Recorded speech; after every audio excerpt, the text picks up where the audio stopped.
Students, देखिए अभी मैंने आपको इलेक्ट्रोलाइटिक सेल्स के बारे में बताया, ठीक है। अब एक्चुअली में एक साइंटिस्ट थे माइकल फेराडे। इन्होंने इलेक्ट्रोलिसिस के बारे में बहुत कुछ स्टडी किया और दो लॉज बनाए, फेराडेज लॉ ऑफ इलेक्ट्रोलिसिस। इन्होंने इलेक्ट्रोलिसिस के बारे में काफी कुछ स्टडी करके दो लॉज बनाए जिन्हें बोला जाता है फेराडेज लॉज ऑफ इलेक्ट्रोलिसिस। तो दो लॉज हैं, फर्स्ट को तो बोला जाता है फेराडेज फर्स्ट लॉ, कोई स्पेशल नेम नहीं है, Faraday's first law, Faraday's second law. तो इलेक्ट्रोलिसिस के सारी चीजें इन्हीं दोनों लॉज पर डिपेंड करती हैं, ठीक है।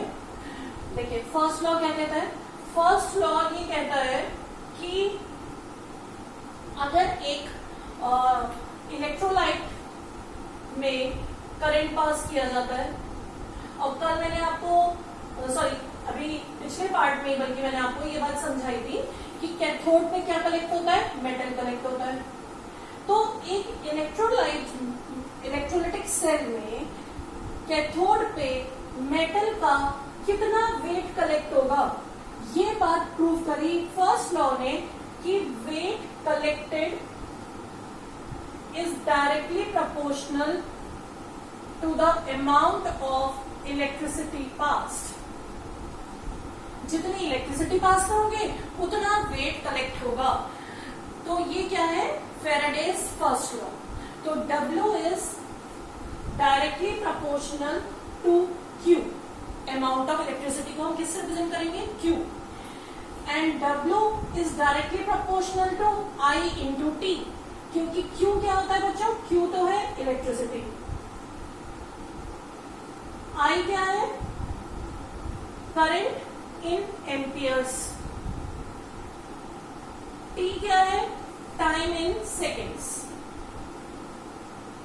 तो इतना तो आप लोगों ने पढ़ा ही होगा फिजिक्स में, आई थिंक, कि Q क्या होता है, I into T, current in amperes into time in seconds. तो W किसके प्रोपोर्शनल हो गया, I इंटू T के। अब यहां से प्रोपोर्शनैलिटी का साइन हटाकर एक कांस्टेंट लगा दिया IZ। इसे क्या बोला जाएगा, अब इक्वेशन बन गई W equals to ZIT। W equals to ZIT। Z is known as electrochemical equivalent।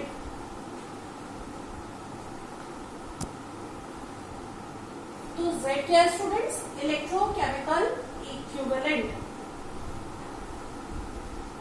ठीक है। तो अब फॉर्मूला बन गया आपका W इक्वल्स टू ZIT, जो न्यूमेरिकल्स में अप्लाई होगा। तो फर्स्ट लॉ क्या हुआ स्टूडेंट्स, कि वेट किसी भी सब्सटेंस का एक इलेक्ट्रोड पे कितना कलेक्ट होगा, ये किस पे डिपेंड करेगा, कितनी इलेक्ट्रिसिटी इसमें पास की जा रही है, डायरेक्टली प्रोपोर्शनल टू Q। और Q क्या होता है, I into T, current into time. तो W हो गया ZIT and Z is known as electrochemical equivalent, ठीक है। अब आप इलेक्ट्रोकेमिकल इक्विवेलेंट को कैसे डिफाइन कर सकते हैं, हम किसी भी कांस्टेंट को बच्चों कैसे डिफाइन करते हैं, उसके साथ की क्वांटिटीज को 1 कर देते हैं। सपोज I को हो जाए 1 एम्पियर, T हो जाए 1 सेकेंड, तो ये क्वेश्चन क्या हो जाएगी, W इक्वल्स टू Z हो जाएगा।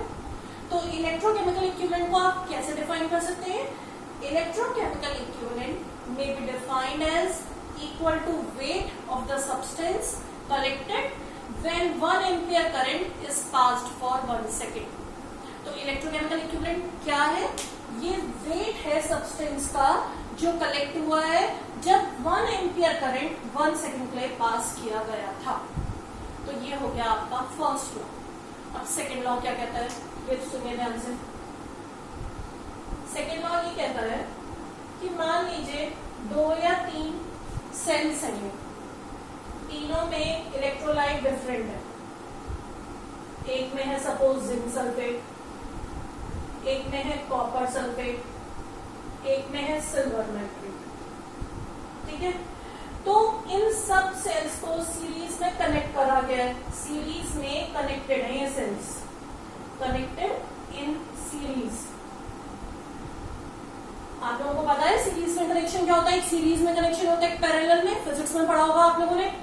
तो जब इन तीनों सेल्स को सीरीज में कनेक्ट कर दिया जाएगा और साथ में ही क्या किया जाएगा, same amount of electricity pass की जाएगी, same amount of electricity pass की जाएगी तीनों में से, सेम अमाउंट ऑफ इलेक्ट्रिसिटी।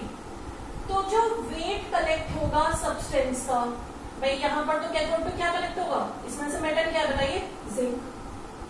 यहाँ की कैथोड पे कॉपर कलेक्ट होगा, यहाँ की कैथोड पे सिल्वर कलेक्ट होगा।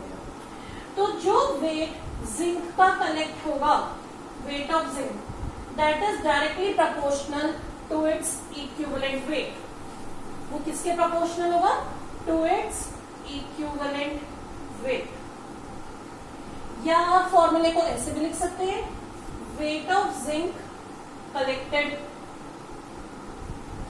अपॉन कौन सा दूसरा कलेक्ट हो रहा है, copper, weight of copper collected equals to equivalent weight of zinc upon equivalent weight of copper. दूसरा है weight of copper collected upon weight of silver collected is equal to equivalent weight of copper upon equivalent weight of silver. तो weight of this upon weight of this equal to equivalent weight. मान लो तुम्हें एक का wait collected पता है, दूसरे का नहीं पता, न्यूमेरिकल में दिया हुआ है, निकालना है। इक्विवेलेंट वेट आप सब सब्सटेंस के अपने आप निकाल सकते हैं। कैसे निकालते हैं इक्विवेलेंट वेट बच्चों, जैसे जिंक सल्फेट में से जिंक का इक्विवेलेंट वेट निकालना है, इक्विवेलेंट वेट ऑफ जिंक, तो क्या होगा, जिंक का जो भी एटॉमिक वेट होता है मेरे ख्याल से 65 है शायद, डिवाइड बाय 2, क्योंकि इस टाइम इसकी वैलेंसी क्या है, +2। कॉपर का निकालना है, कॉपर सल्फेट में इक्विवेलेंट वेट, तो वैलेंसी पता होनी चाहिए। तो इक्विवेलेंट वेट कॉपर का कितना हो जाएगा, 63.5 है शायद कॉपर का वेट, डिवाइड बाय 2, तो वैलेंसी से डिवाइड कर देते हैं तो इक्विवेलेंट वेट आ जाता है। तो इक्विवेलेंट वेट आपको दोनों के पता है, क्योंकि आपको उनकी वैलेंसी पता है। एक का वेट पता है, दूसरे का निकाल लो, भी फॉर्मूला लगाकर, ठीक है। तो आप इन दोनों लॉज के थ्रू काफी सारी इलेक्ट्रोलिसिस की कैलकुलेशंस कर सकते हैं। इन दोनों लॉज का एक कंक्लूजन भी है बच्चों, देखिए क्या फायदा और होता है इन दोनों लॉज को पढ़ के, आप इसे और कैसे अप्लाई करेंगे। ये तो मैंने आपको ये बता दिया थ्योरेटिकली दोनों लॉज क्या है। अब देखिए और क्या इसका बेनिफिट है, जैसे सपोज NaCl का सॉल्यूशन है या मोल्टन NaCl है, इसकी इलेक्ट्रोलिसिस की जा रही थी, Na+ कलेक्ट हुआ, Cl-, Na+ की क्या इक्वेशन बनेगी, Na+ + 1 electron will give Na, Cl- -1 electron will give Cl। एक तो स्टूडेंट्स एक बात आपको और पता होनी चाहिए, सोडियम तो मोनोएटॉमिक फॉर्म में एग्जिस्ट करता है, सोडियम तो सोडियम की तरह ही रहता है, लेकिन क्लोरीन तो क्लोरीन की तरह नहीं रहता, Cl2 की तरह करता है। तो क्लोरीन के जब 2 एटम बन जाएंगे तो वो Cl2 में कन्वर्ट हो जाएंगे। इसमें से जो पहला वाला स्टेप है इसे बोला जाता है प्राइमरी चेंज, और दूसरे वाले स्टेप को सेकेंडरी चेंज, ठीक है। फर्स्ट स्टेप को बोला जाता है प्राइमरी चेंज और सेकेंड स्टेप को बोला जाता है सेकेंडरी चेंज।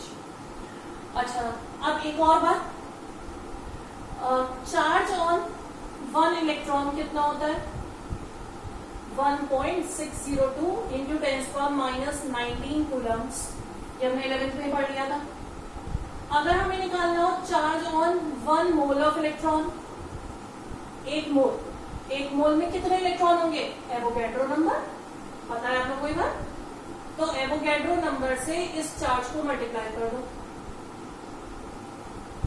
ये नंबर आएगा अप्रोक्सीमेटली 94800, कुछ इस तरीके से आ जाता है ये नंबर, लेकिन इसे राउंड ऑफ कर दिया जाता है 96480, शायद ऐसा कुछ आता है। इसे अप्रोक्सीमेट करके राउंड ऑफ वैल्यू यूज की जाती है बच्चों 96500 कूलम्स, राउंड ऑफ करके, ये वैल्यू नहीं देखनी है आपको। तो 1 मोल ऑफ इलेक्ट्रॉन का चार्ज हो गया 96500 कूलम्स, और फेराडे ने इसे फेराडे ने ही निकाला था, तो इसको 1 फेराडे भी बोला जाता है। उसके ही नाम पे उसे यूनिट दे दिया गया फेराडे, 1 फेराडे। तो 96500 coulombs is equal to 1 Faraday. 96500 coulomb क्या चीज है बच्चों? एक mole of electron. Electron electricity carry करते हैं, इलेक्ट्रिसिटी कैरियर्स होते हैं। तो 1 मोल ऑफ इलेक्ट्रॉन कितनी इलेक्ट्रिसिटी कैरी करेगा? इतनी, हमेशा। ठीक है, अब आप यहां वापस आ जाओ इस इक्वेशन में।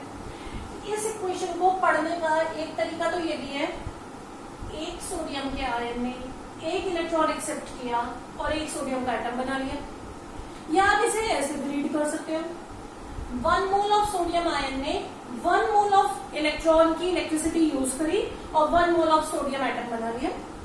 तो ये जो 1 मोल ऑफ सोडियम एटम बना है, 1 मोल ऑफ सोडियम, इसका वेट कितना होता है? 23 ग्राम, सोडियम का एटॉमिक वेट। ये कितनी इलेक्ट्रिसिटी यूज करके बना है? क्या बोला अभी मैंने? 1 मोल ऑफ इलेक्ट्रॉन की electricity, elasticity of 1 mole of electron, और वो कितनी होती है? 1 फेराडे। तो 23 ग्राम ऑफ सोडियम कितनी फेराडे के थ्रू बनेंगे? 1 फेराडे के थ्रू बनेंगे। आ गई बात समझ में?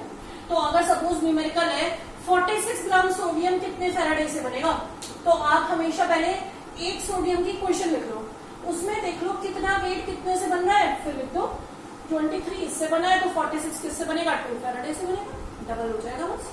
ठीक है, क्लोरीन वाली क्वेश्चन पे आओ। ये क्या बना है क्लोरीन का? 1 क्लोरीन, 1 क्लोरीन का मतलब हो गया 35.5 ग्राम क्लोरीन।